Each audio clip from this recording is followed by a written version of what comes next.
Welcome back to Shelve Your Boots. I'm Katie, the face behind Shelve Your Boots.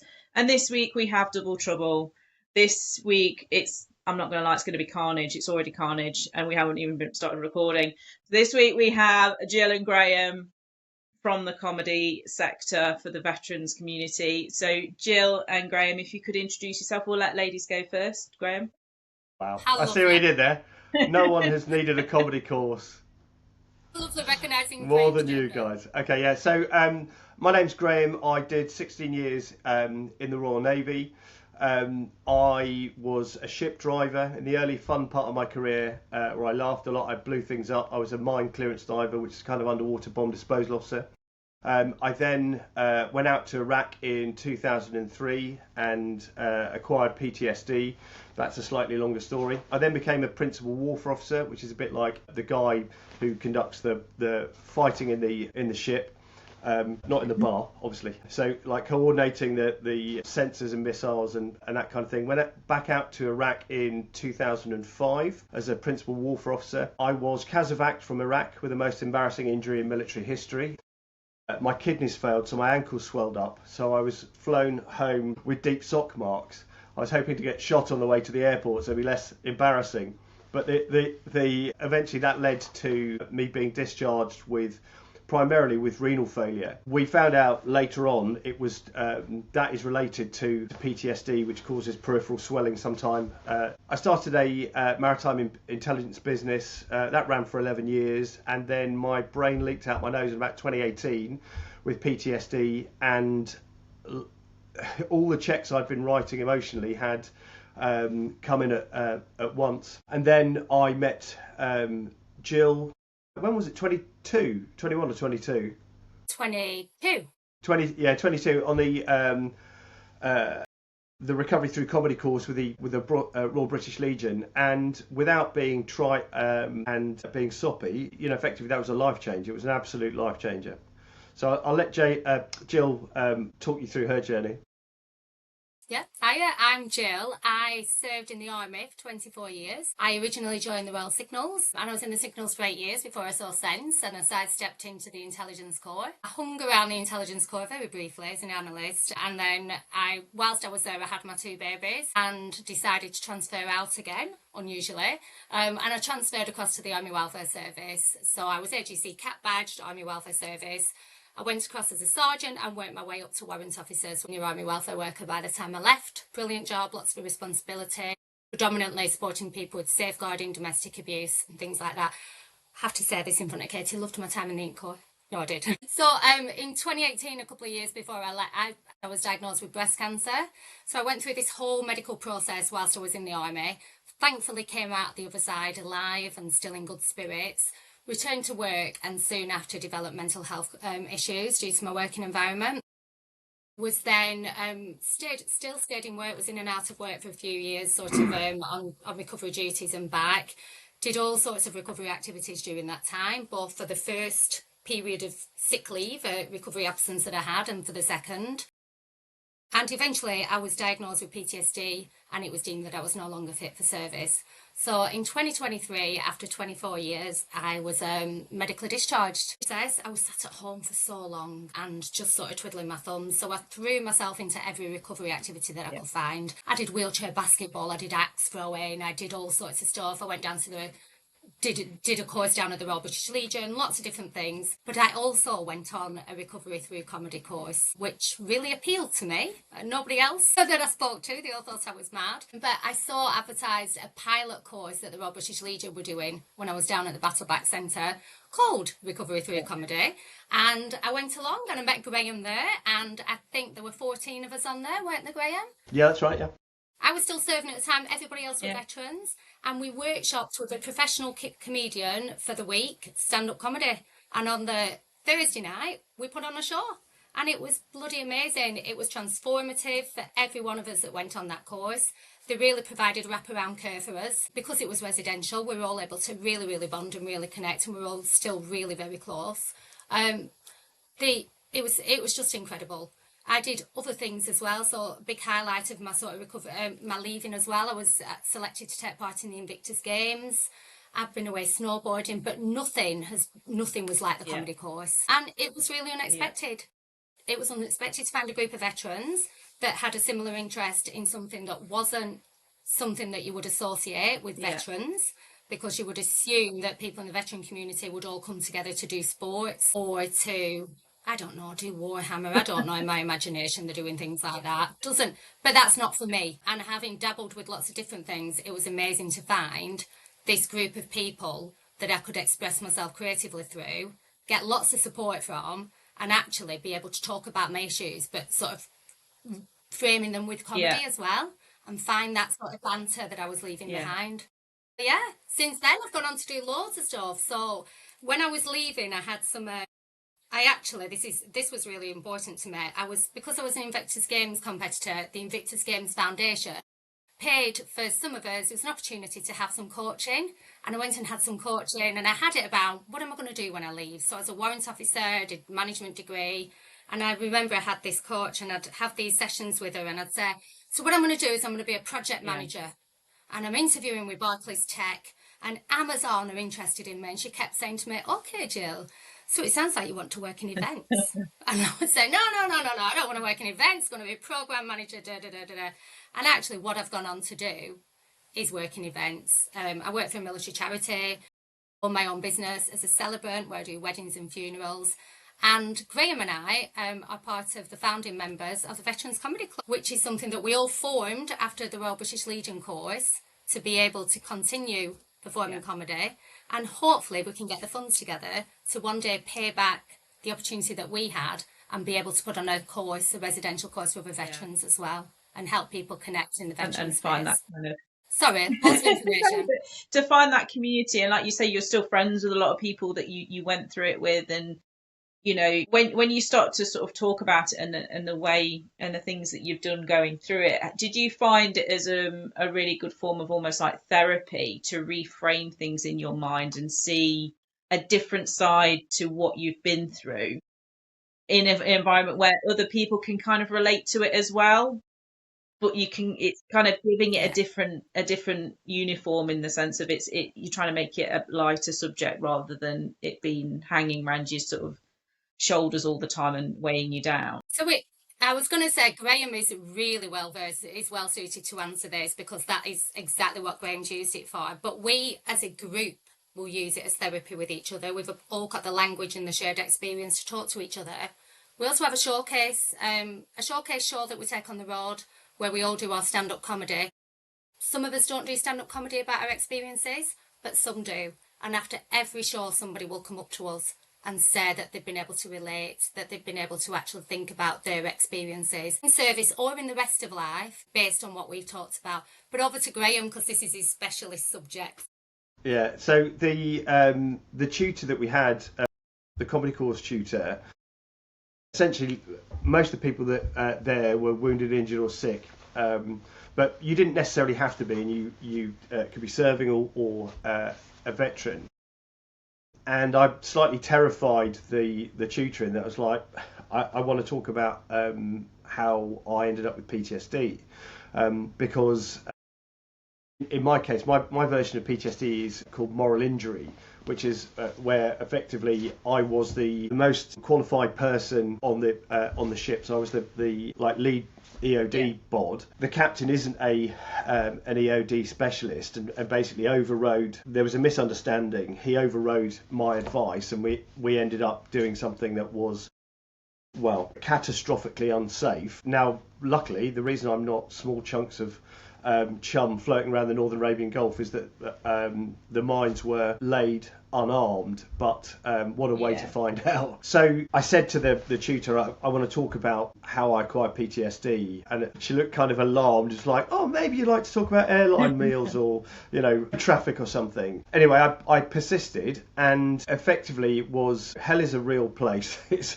is, anyone that's had PTSD knows that it is horrendous. And this was coming up to November, a time that I find very difficult, and was the metaphorical equivalent of ripping off my shirt and going, come on then, the biggest dragon that I could think of. And it was a very, very unpleasant 3 days working out what happened and how it made me feel. And then making it funny, and and having done that, it empowered me because I'm laughing at the least funny thing that ever happened, and so the centre point of the set where I'm describing how this felt, to drive over 4 live mines.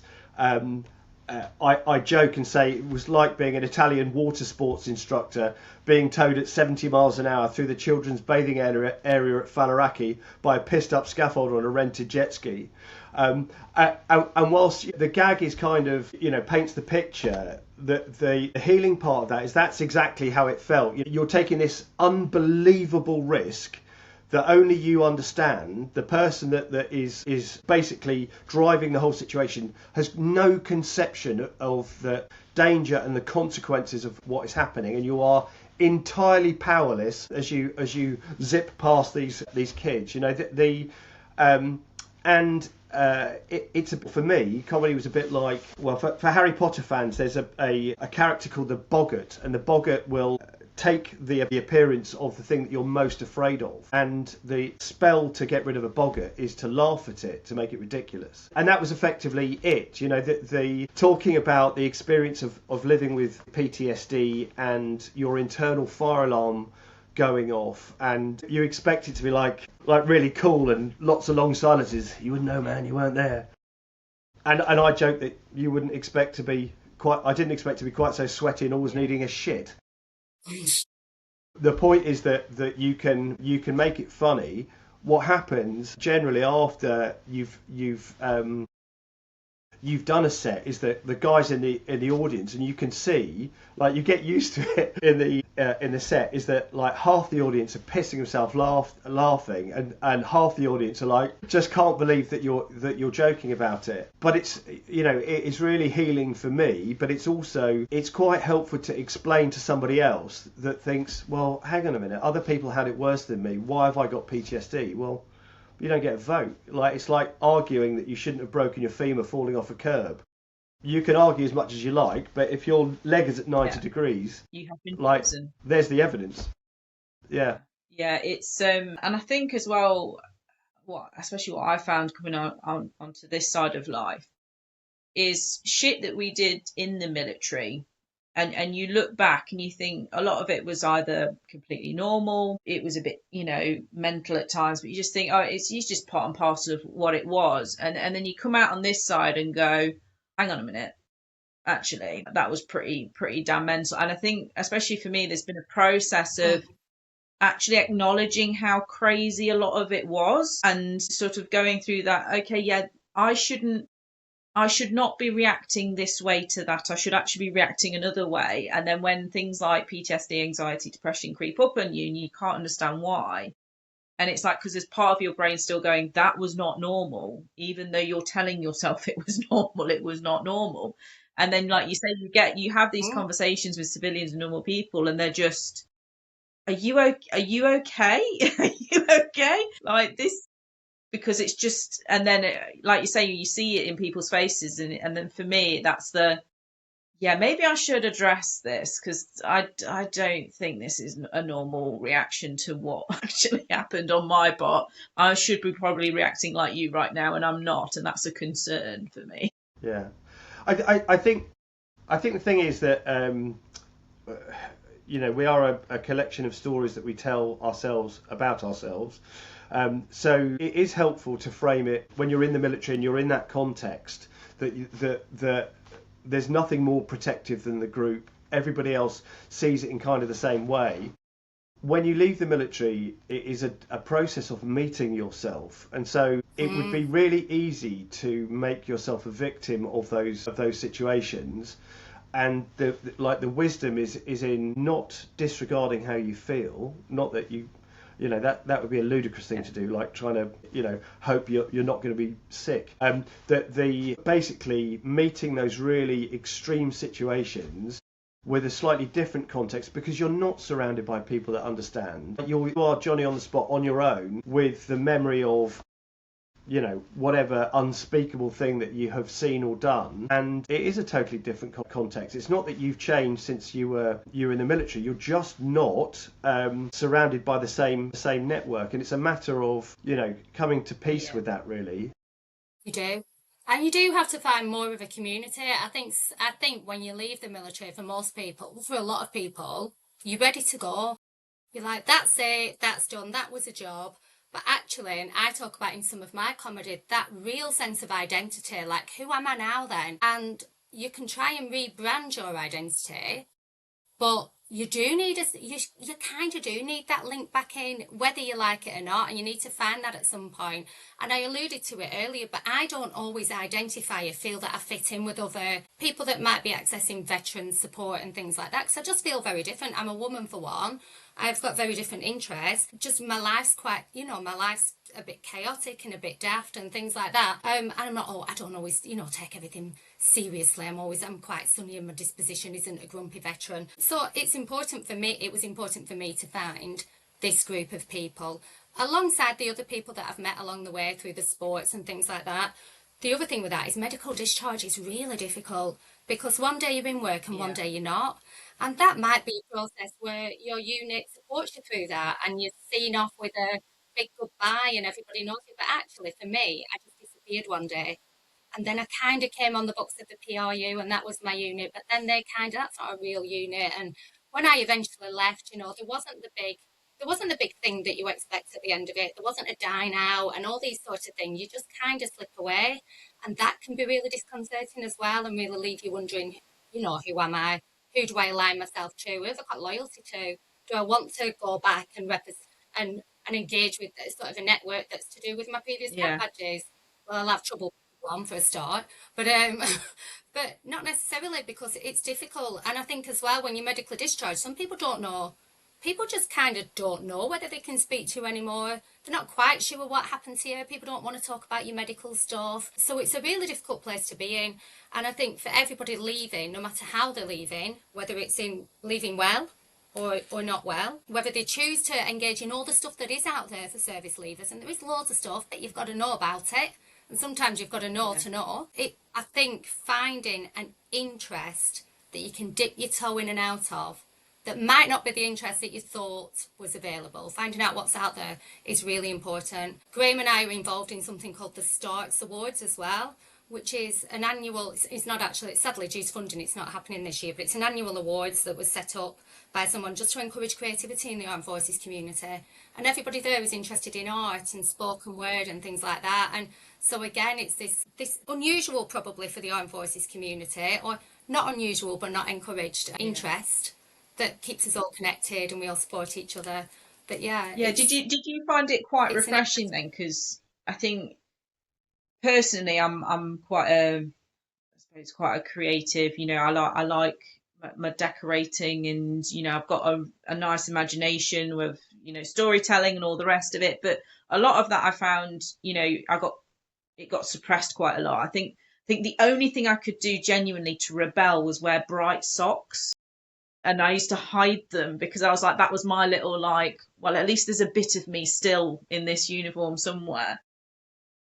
So coming into sort of the comedy world and the creativity world, did you feel like you're almost like you're stretching your legs finally, and you just in a morning oh, thank God, I've been wanting to scratch that itch for so long, and I didn't realise how long I've been needing to do that with your creativity? Yeah, I think it's so interesting, because when I was the same. There was always, what can I get away with? Is it putting a little pink bubble on my day sack to say that I can recognise it in the cookhouse, but it's a pink bubble to me. But what level of Jill can I bring to this job? But I've been out nearly 3 years now, and I have pink hair half of the time. I got my nose pierced immediately, all those cliches. But I love bright clothes. I love dressing differently. But even that is hard to shake. Even that is 24 years of being told what to wear, how to do your hair. It's still hard for me. Graeme and I have something else in common as well. We both went on the course. We both had PTSD, and around about the same time, soon after coming off the course, we both got diagnosed with ADHD, didn't we? Which would be surprised to hear, Katie. Yeah, incredibly. Who knew? Total mystery to me. why did nobody screen me when I went for my third job in the army? So we've both been through that process as well, and sort of looking at ADHD meds and supporting each other through that. But I found another community of people through that. So I've got my comedy people, my ADHD community as well, and that is all those things are about expressing myself and being out there and being loud and my celebrant work and everything.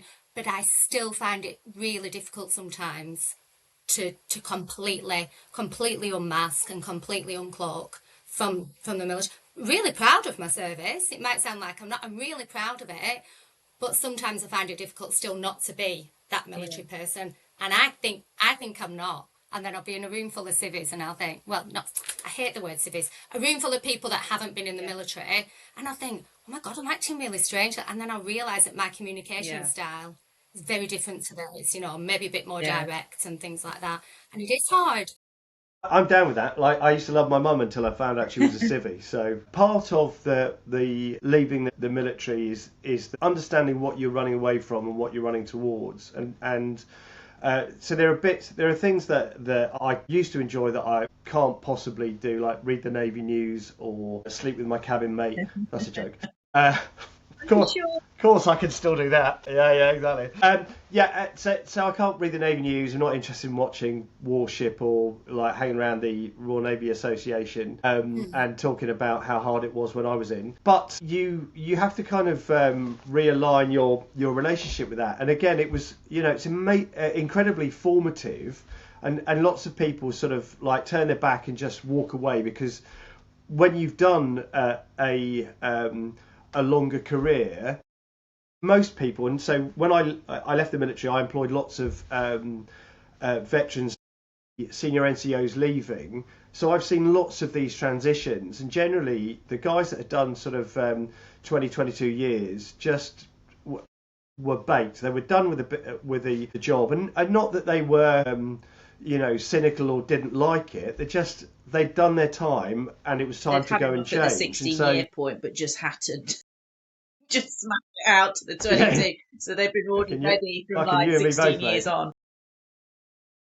Yeah, but like the point is, you don't have to turn your back on it and never acknowledge it. You know, it's a really important, really formative thing, and anyone watching this or listening to it is going to feel the same. The reason why you identify with being a veteran is that it's really important, but that, you know, we're not rowing the boat looking backwards at where we've been. It's really important, I have found, and I observe in lots of other people, to find something that you're running towards. You know, it's easy to say, like, I'm running away from that, I don't ever want to do that again, but that's not the whole story. It's not that you're running away from it. Like, you've done your bit. Actually, that, you know, these things are a season. Go and do something else. It's a matter of finding yourself, getting in touch with yourself, and you know, looking at what makes you happy, what you're really interested in. And, you know, it's okay to have that like nose piercing moment, or like I went to my dining out with a big Cheech and Chong moustache, but it was, you know, that is a journey of unfurling. But in order to be happy in civilian life, and of course you can be, is finding a new aim point. You know, the military is really good at directing the sausage machine and progression, and the reason why veterans are so capable is that we are polished, and so you are progressed and performance managed so hard that you're generally ahead of your peers that have sort of stumbled their way through another career, but you just don't really know what it is that you like. And for me, that's the secret sauce. The other complicating factor in my case was PTSD. I suppose it's one of those things that forces you to identify who you are as urgently as, I imagine, realising at 18 that you're gay. That like I now, something has happened so urgent that I can't ignore it. And PTSD does the same thing, where you have to go, okay, people aren't going to fucking like this, but I find this difficult and that difficult, and I know that, like, in my background I did all these other things, but now I find it really difficult to be in a room full of people. The point about doing comedy is that, like, it is implosion therapy.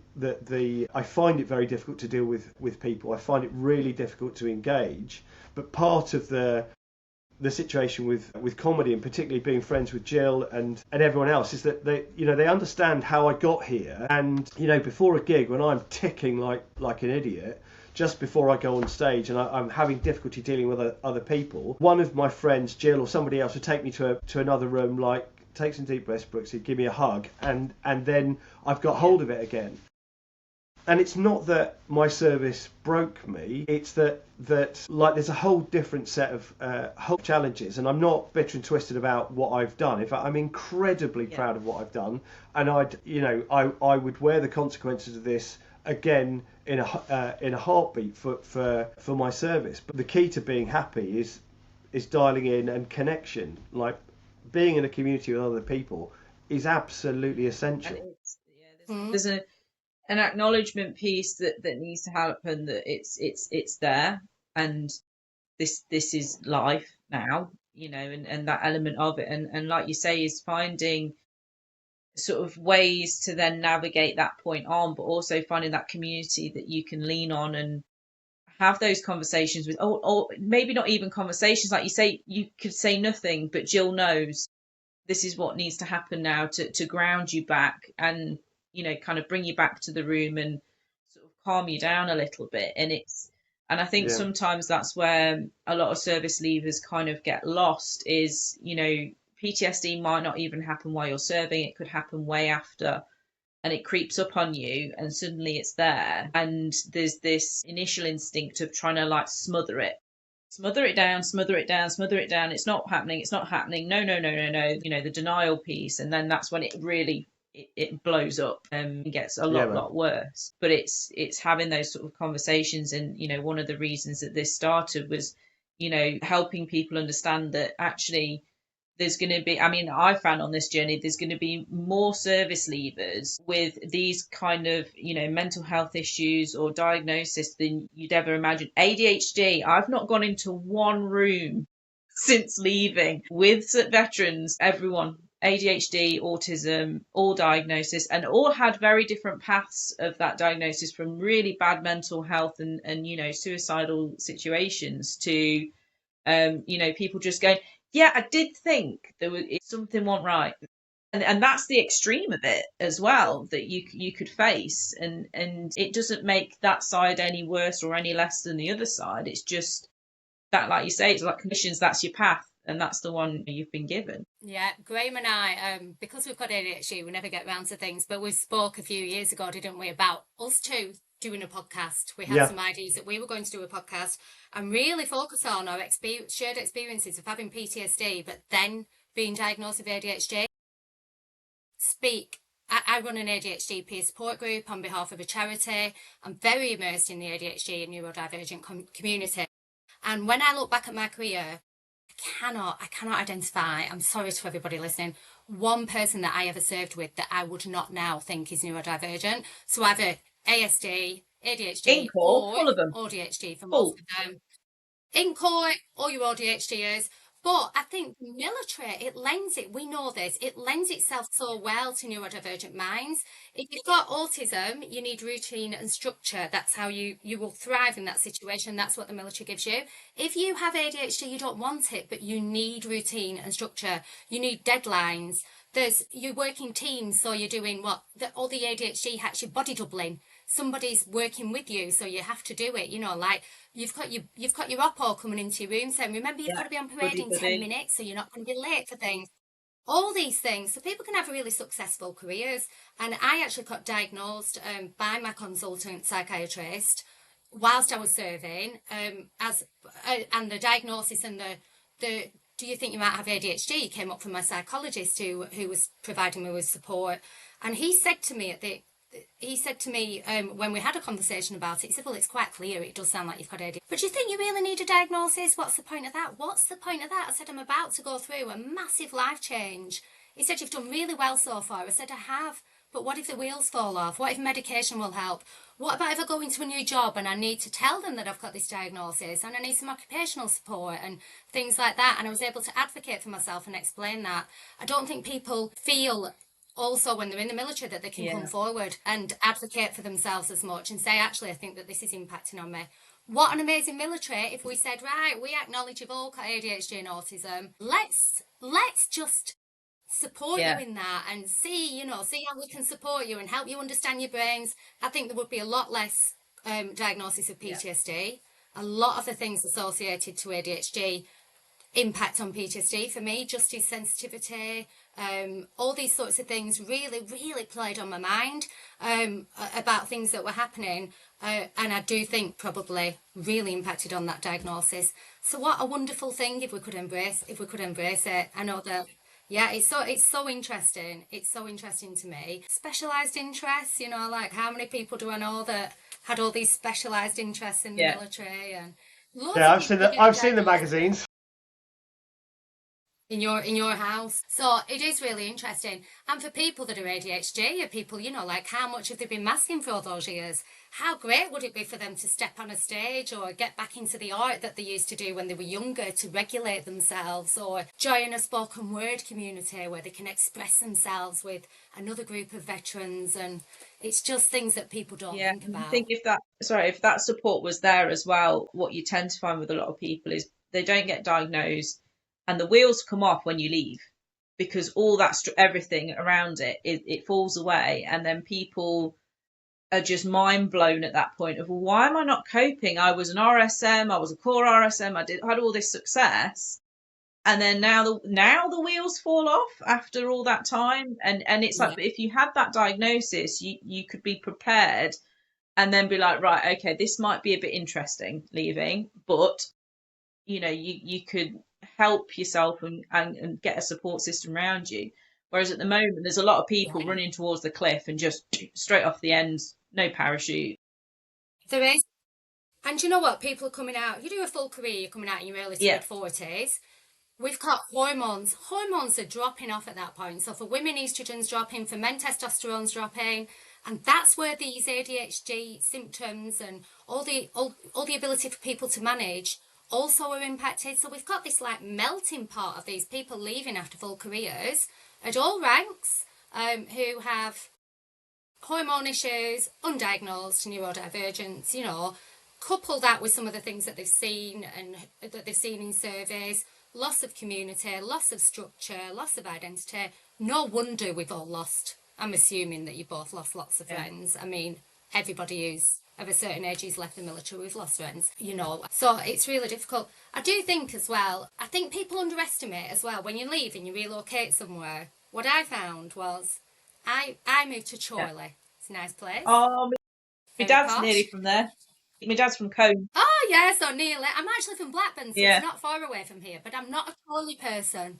And Chorley is like, it's a fab place, but most people from Chorley are from yeah, Chorley. And what I tend to find is if you move somewhere, so this will impact on people leaving, if you move somewhere that's not a military town, that there's not a transient community, you find yourself looking for friends a lot because everyone's got their Oh man. friendship based. All the clubs and everything already exist. You've not got groups of. I'll meet people, but they won't naturally think, oh, Jill's new to town. Let's invite her out. Let's see if she wants to come on a dog walk. And that's fine. But if you couple that with the fact that I keep saying couple that, why am I saying that? If you put that together with the fact that actually we've all been in this career where you might move around and move to a new place, but you are immediately welcomed onto your new street or into your new accommodation.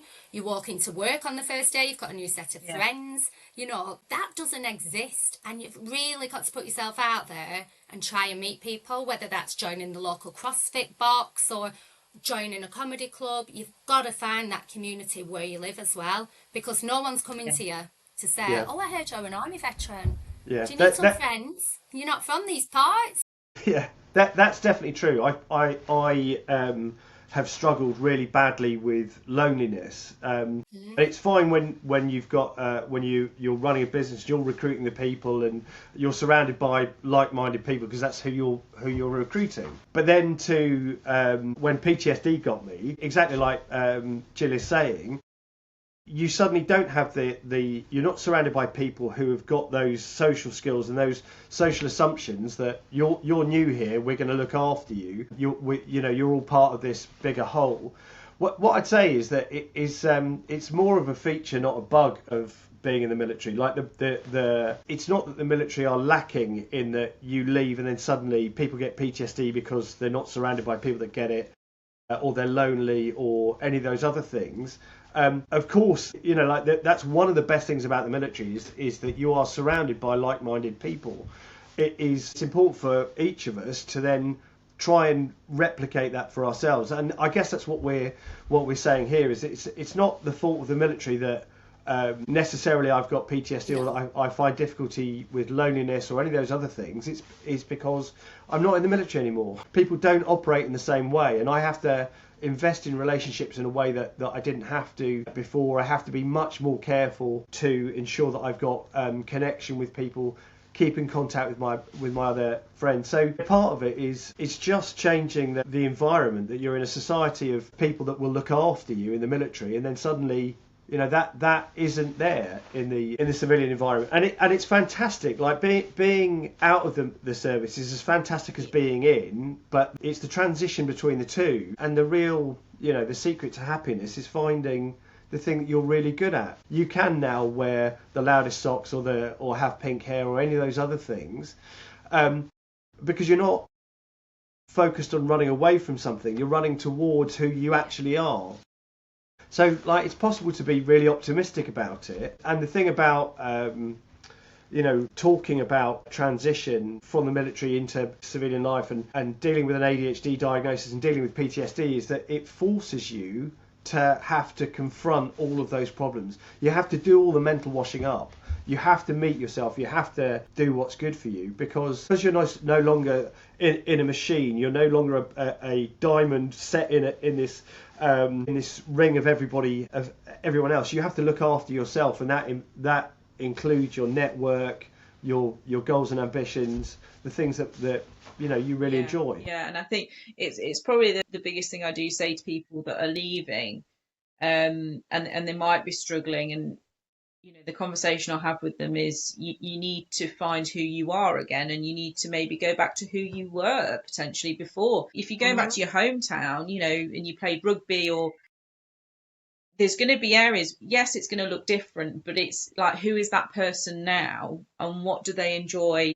Because I've seen many friends throw themselves back into their work as if they're still in, and they're working the massive long days, and then they're like, but I'm miserable. And it's like, but that's what you were leaving.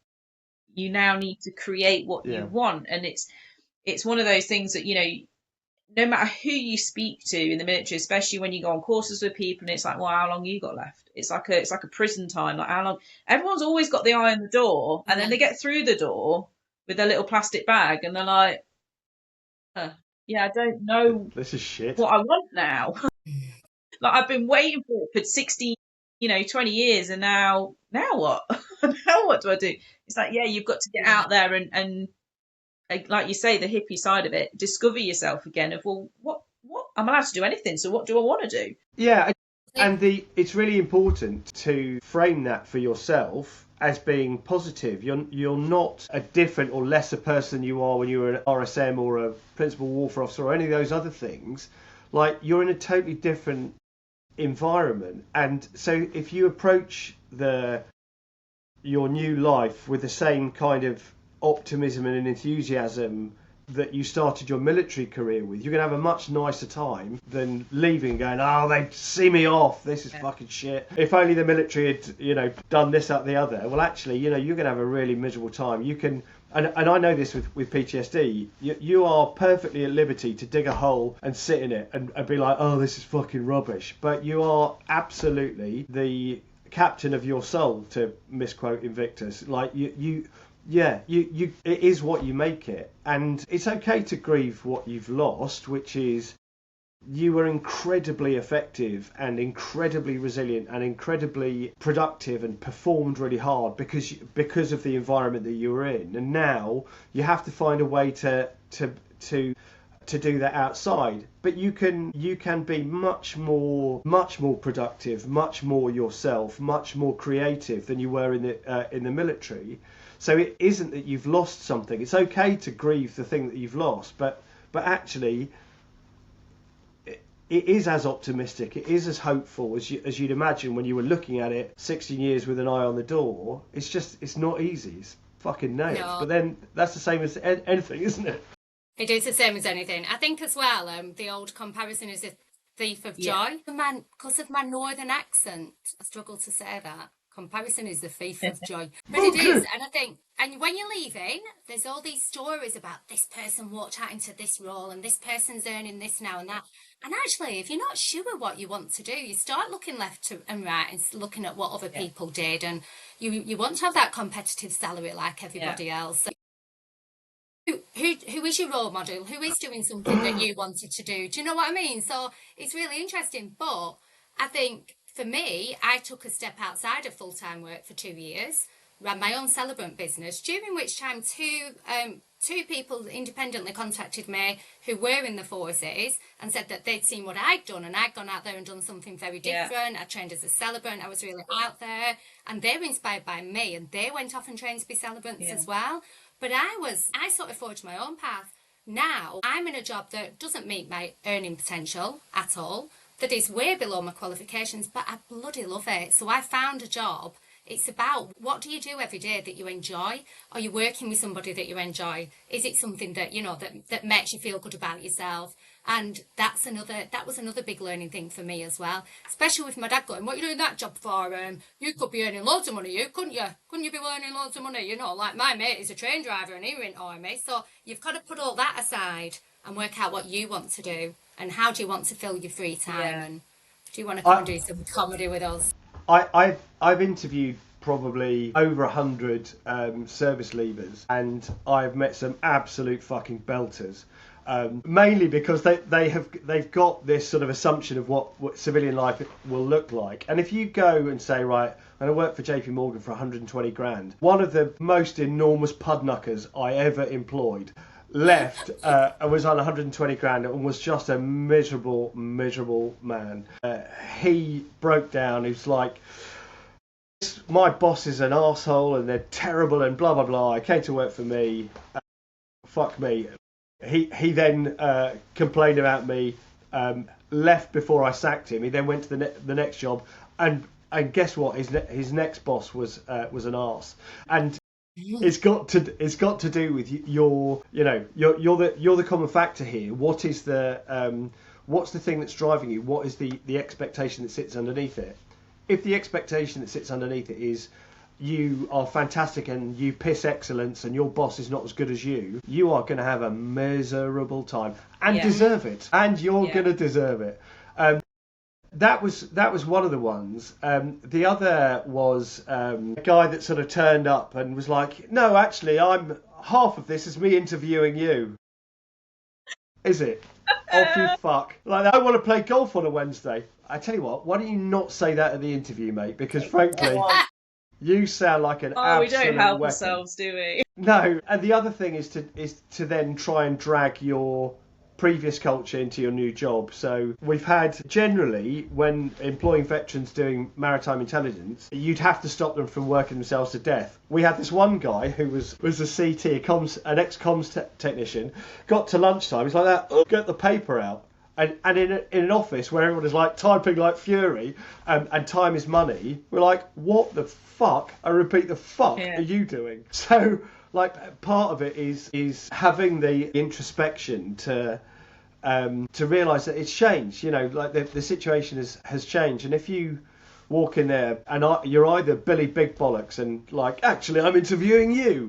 Or you try and drag your previous career in, like, you know, giving someone a bollocking and all the rest of it, you know, you're going to have an unhappy time. And part of that is about probably the first years and relax. No, really, just relax. Yeah, and figuring out what you want. And like you say, what makes you happy. If money makes you happy, then sell your soul to the devil, go to JP Morgan and Barclays, and you know what? You'll be super happy. You'll have so much money, you just won't have any time to spend it. But, you know, your bank account will look amazing. You won't be happy. But if the reason you're leaving is because actually I'm missing out on my kids growing up and I'm missing, you know, sports days and all this sort of and plays and Christmas, don't work for JP Morgan. Work for someone closer to home, that is going to have that flexibility where you can sort of say, I've got an assembly, they've won an award this morning, and you can pop in and, that kind of thing. And it's figuring out, I think what we're really good at, and I noticed it when I was leaving, is it becomes very like A-level school again. What university are you going to? Well, what one are you going to? And there's a snobbery to it. And, you can see everyone, they've gone to JP Morgan, oh, Barclays, lovely. Look, oh my God, they've gone to Sainsbury's. And it's like, well, yeah, it's probably a really good job. But, there is that kind of like, are you going to Oxford or Cambridge? Or are you going to like some random university no one's ever heard of? Hull. Somewhere down in... True. That is a really good analogy. That is exactly what it's like. And nobody's bragging about the other stuff. So where do people look for what they want to do? Like how are people finding who they want to be? It's really difficult because you've got that stature as well. So, the higher up the ranks you go. The only thing that I miss on a daily basis from the army, but I'm trying to implement it in my family situation, is me walking in a room and people calling me mom. No, but seriously, I said to people that I know now, they'll say, oh, were you in the army? And I'll like be chatting to them, people that I've met since, who are like, no way you're in the army. And I go, people used to call me mom. And they'll be like, what? And I'll say, yeah, I'd walk past and people would brace up and they'll go, morning, mom. And they're like, that's ridiculous. And I think, that is ridiculous. But how did I shake that? What a big transition. I think I stepped away from that, okay, but what a struggle for people to have that level of respect and authority. Mate, I've got some news for you. You didn't get away with that. You're just badly affected. You better start calling me mom from now on. Well, yeah. Well, listen, otherwise I will. I'm going to struggle. So yeah, we've talked loads about transition, haven't we? I suppose that's the part of your podcast. We could want to talk about comedy. Yeah, exactly. I will play now. Get onto the comedy club and that side of it, and just what if people get in touch and like drop you a message on Instagram, because that's where I found you. What is there to expect? What kind of happens? So what we've got at the moment is we're a group of people that met on the comedy course, and we founded the Veterans Comedy Club, and we're a not-for-profit. We exist as an independent group, those of us that did the comedy course and did the training, and we have a showcase show that we take on the road. The fee that we raise from that, we are putting towards putting on a residential course. Once we've been able to hold our first residential, and when we are, or if we are able to do that, so we're in funding, not everybody, not all those funding providers really see the benefit of comedy and stuff like that. But once we've got that in place, sorry, I'm rambling, we'll be advertising for that. So we'll be looking for people that want to come on our course. What we would like to do then is the people that then graduate from our course, we will continue to exist as a Veterans Comedy Club for them to become part of our wider collective. We will continue to put on stage shows so that they can come with us and get stage time, so that they can do it in a supportive environment. People can then go off and do stand-up comedy independently. They can do what they want, but some people in our collective have done the course, do stand-up with us, but don't do it outside of that, and that is absolutely fine. We're a safe space. So at the minute, if anyone is interested in getting involved, they just need to watch this space, because presently we don't have the opportunity for people to come, because we want to make sure that we're looking after people and that they're safe and that they've done some sort of a course just as we had, where we can make sure that we can monitor them and make sure they're okay. Not okay at comedy, everyone's brilliant, but that they're mentally okay and that they're safe and that we can engage with them. So unfortunately, at the minute, we don't have a space that people can join. What people can do, hopefully, is come and see our shows. If you've got anyone out there that wants to book us, please get in touch. We go down very well at a Royal British Legion Club, but we'd like to do some more corporate gigs and things like that. We do our show. We have a video that we show at the start of it, and it was a piece of film that was made when we were at the Battleback Centre at the very start of our journey. It's really, really powerful. It's really emotive, and it's lovely. It's a great video. So our show always starts with that. So it shows our journey and who we are, and then we come out and do some absolutely magnificent comedy, if I'm honest. So how many is in the group, did you say? How many of you now still going with this and part of the group? We whittled down to about 8 or 9 of us, not including, we've got 2 amazing admin It sounds awful calling them admin Incredible. because they're not behind the scenes. Jane and Annette sort of run, they sail the ship for us, as Graham would say in the Navy. But there's not many of us. We're across the UK. What we'd like to do is get people, train up enough people, have this regular course, and have people across the UK that we can stand up to go and do our shows, go out there, represent us, do talks, be keynote speakers and things like that. So it's taken a bit longer than we'd expected. The main... That's the business we're in. Yeah, so I've had 2 or 3 happily successful businesses. The difficulty is, and seeing this now as a CIC, it's a totally different space where you are having to apply for funding, and you feel a bit like you're trying to sell a £50 note for £20 in that like convincing someone that this is a life changer. Well, like I can only tell you so many times that this has changed my life, that this has changed. You know, I had a 2-day trip to hell to work out what the pain was, and then to laugh at it. Like, I can only tell you that so many times. So there is a process of finding funding, and like in all sales, that, you know, you get told to bugger off 90% of the times. It's not about the quality of the offer. It's about the fact that literally everybody is applying for funding. And what you find in the charity space is that people will say, so that their funding doesn't run out immediately, they'll say, well, you're not quite right for us, try these other people. And you end up with a dockyard runaround and never actually getting any progress. So if you know any eccentric millionaires who want to save a life, then get them to hook us up. If not, book us. And we've done, you know, we've been really spoiled in that we haven't played a room of less than about 100 people. We've done the Edinburgh Fringe twice. Yeah. We've done the Cardiff, is it the Welsh International Centre? An amazing venue. We've performed at the National Arboretum. We've got some really good, really big gigs behind us. Like thousands of people. Yeah. And what's odd about that is that, and again, is for somebody that I run out of social energy really fast, to go and play to 2,000 people and then go into a room and like, have a cuddle with Jill and be ticking and all that kind of thing. You know, that is, you know, I don't want to dishonour it by saying it's life-changing, but it's life-changing. Like, the point about that is it's so powerful, and then being able to get other people to go, it isn't just me. Like, I have this experience that is playing in my dreams every night, and I don't really understand why. It's not the most gory thing that I've ever done. It's not the most dangerous thing I've ever done, but why does this keep affecting me? Well, come to one of our sets and you can listen to people rapping about their pain, man. You know, like talking about the transition, which is part of what Jill talks about having PTSD, what it's like to live with these conditions. And so it's a way for people to relate, but it ties into, he said, being corporate. It absolutely ties into the transition that you're talking about, because all of this is a journey inside, destination inner space, to work out what it is that ticks your box, what you need. And it isn't a process of running away from the military and going, oh, that was shit. You know, it was fantastic. It was absolutely fantastic, but I'm pointing this way, not that way.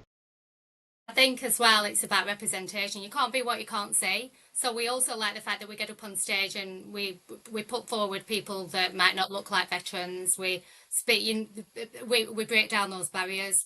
I think if you have people that listen to this podcast and want to get involved and think, actually, that's a bit of me, unfortunately, we don't have an offer for them at the minute, which is disappointing. If there are people listening and they are veterans and they're already well established on the comedy circuit and they'd like to come and bolster our numbers for some of our shows, that's something that we're actively looking for. Yeah, man. But if anyone is interested in this, out in your local communities, there are so many different things that you can get involved in. We're not the only veterans doing comedy. There's a charity called Project Comedy that people can look up. There's a collective in London called Vets on Stage. They're doing comedy. The Theatre Royal down in Plymouth is doing some great work at the moment, doing workshops with comedy, and we recently sent 2 of our members down to support one of their one-day workshops. For women who are interested in getting into comedy, there is a CIC called the Funny Women, and they run workshops throughout the year across the UK, and that's I've met other female comedians doing that, and they're really supportive and lovely. Every region will have, if people want to go and try stand-up, They'll have open mic nights. You can go and try it if you've never tried it before. There are stand-up comedy workshops that people can access, not residential. Ours is different, that it's residential. We're really passionate about that. But people can go and find in the local community workshops that they can do if they want to do it and they want to try getting on stage. Most places have very active social media stand-up comedy groups as well. So I'm in a Manchester one where they'll advertise spots and say we need somebody for this, we need somebody for that, and anyone can access these. You don't need any background. You just, if you want to have a go and have a go. There's a lot of stuff being done with the Royal British Legion around the creative arts as well, so they're going to be starting to run lots more programmes. So if anyone's interested in that, they can look at the Royal British Legion's series of events that are coming up and programmes. The Soldiers Arts Academy is another good place to look. They run lots of different things. Have I missed anybody off, Graham? No, I don't think Keep an eye so. out for the Starts Awards. Keep an eye out for the Starts Awards. There's so much. Bravo 2, is it Bravo 20 that do the stage stuff? That was it. Gosh, Book.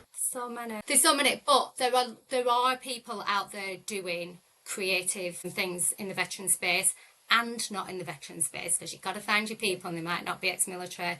So I just encourage people, if they're interested, go and give it a go. Reach out to one of us. We'll And I think we're part of a community. If people sort of thought, I don't know if I could do it. The reality is we were all doing some form of stand-up comedy every day of our careers. If you actually look back at some of the shit I've not, since leaving, which is quite sad, I have not laughed so hard as I did when I was in really mental stuff that was happening, because it's a very dark side, just like nursing, like the fire service, the police. There's a very dark side of life that you witness, and also batshit crazy things that happen that you just don't ever. We had a snake, a python escape on camp, and it came up through people's toilets. It was Harry Potter and the Chamber of Warminster. Like, that just wouldn't happen anywhere else.